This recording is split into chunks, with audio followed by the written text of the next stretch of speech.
అదే మరిగా దిశ నెక్స్ట్ మీరు చూస్తే ఎంప్లాయ్మెంట్. ఫస్ట్ ఎవ్రీ డే నేను ఆలోచించేది ఈ రోజు ఎంతమంది పేదవాళ్లకు మనం సహాయం చేశాం. నిన్న పెన్షన్లో మీరు చూశారు. ఎన్నికల ముందు నేను ఒక మాట చెప్పాను, ఒక నెల ఎక్కడన్నా పోతామని నేను చూశాను. అధ్యక్ష మొన్న విజయవాడ వరదలు వచ్చాయి. వరదల్లో నేను ప్రొక్లైన్లో తిరుగుతున్నా.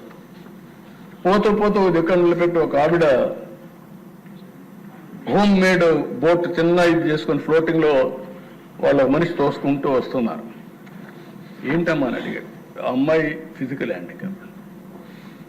సార్ నేను పెన్షన్ తీసుకోవాలా, ఫస్ట్ వచ్చింది, ఈ రోజు తీసుకోకపోతే రాదు కాబట్టి మాది ఈ ఊరు కాదు బంధువుల ఇంటికి వచ్చాను, వరదల్లో చిక్కుకుపోయాను, నేను వెళ్ళి పెన్షన్ తీసుకోవాలి వెళ్తున్నాను. అంటే ఒక వరదలో కూడా పెన్షన్ తీసుకోవాలనే ధ్యాసతో జీవితాన్ని కూడా రిస్క్ చేసే పరిస్థితికి వచ్చింది.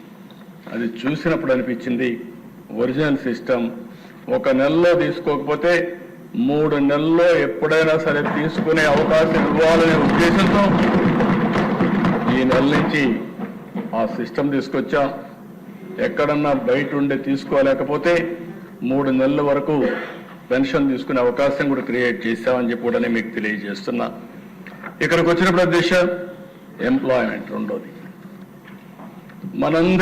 అందరికీ పని ఉండాలి. అందరికీ పని ఉంటే హ్యాపీగా ఉంటాం.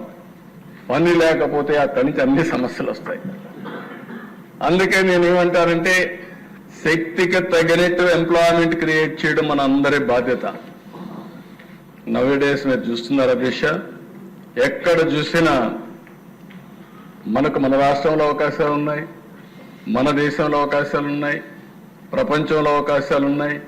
నేను అందుకే ఒక మాట think globally, act globally, location is not the constraint. మీరు మామూలు కూర్చోండి, మీరు తెలివితేటలుంటే, లీడర్షిప్ క్వాలిటీస్ ఉంటే మీరు ఒక కంపెనీ పెట్టి కొన్ని వేల మందికి ఉద్యోగాలు ఇచ్చే పరిస్థితి వచ్చింది, ఆఫ్లైన్ ఆన్లైన్. ఇంకో పక్కన దేశ world class industrial parks create చేస్తున్నాం, టౌన్షిప్లు క్రియేట్ చేస్తున్నాం, ఉద్యోగాలు అక్కడే, వాట్ టు వర్క్. అలాంటి న్యూ కాన్సెప్ట్స్ అని తీసుకొచ్చి ఏ విధంగా ముందుకు పోవాలో ముందుకు పోతూ స్థానిక ఎంప్లాయ్మెంట్ కూడా ఇప్పిస్తూనే ఎకానమీ కూడా దోహదం చేస్తాం. కంటిన్యూస్ గా మీరు గుర్తుపెట్టుకోవాలి, skilling and reskilling, up skilling. నేను ఎప్పుడు చెప్తాను, నేను చదువుకున్నప్పుడు నేర్చుకున్న చదువు నా ప్రొఫెషన్ రాజకీయానికి ఉపయోగపడాల, కానీ అది ఫండమెంటల్ నాలెడ్జ్ ఇచ్చింది. అక్కడి నుంచి రోజు నేర్చుకుంటున్నాం. అనవసర విషయాలు మర్చిపోకపోయినా మైండ్లో వెనకాల పెడుతున్నాం. ఫ్రంట్లో మాత్రం ఏది పనికి వస్తుందో దాన్ని ఆలోచించుకుంటూ ముందుకు పోతున్నాం. అది ఎవ్రీబడి చేయాల్సిన అవసరం ఉంది. ఫ్యూచర్ కూడా skill is very very important. ఒక ఇండస్ట్రీలో ఒక ఆయన బాగా సక్సెస్ అవుతాడు, పాలిటిక్స్ లో సక్సెస్ కాడు. పాలిటిక్స్ వేరే స్కిల్, ఇండస్ట్రీకి వేరే స్కిల్.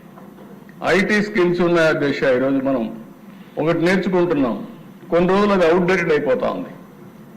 ఇంకొక ప్రోడక్ట్ న్యూ ప్రోడక్ట్ వస్తుందో ఆ ప్రోడక్ట్ ని మళ్ళీ నేర్చుకోకపోతే మీరు బ్యాక్వర్డ్ అయిపోతారు.